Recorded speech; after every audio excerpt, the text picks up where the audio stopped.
এই শহীদউদ্দিন চৌধুরী এনি দুইজনই ছাত্রদলের সভাপতি ছিল, সেক্রেটারি ছিল।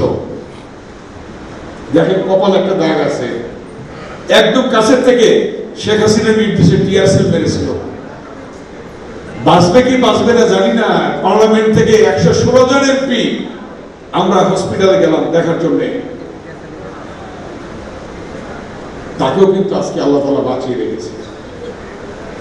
বিএনপির যুগ্ম মহাসচিব, কপালে তিলক, হাসিনার তিলক। বিএনপির যুগ্ম মহাসচিব হাবিবুন নবী খান সোহেলকে যখন গুলি করলো, যখন তার বেল্ট ধরে পুরো পা ধরে রাস্তার মধ্যে হেসড়ে নিয়ে যাচ্ছে এই শেখ হাসিনা, সেটা কিন্তু সে বলে নাই তার কথা।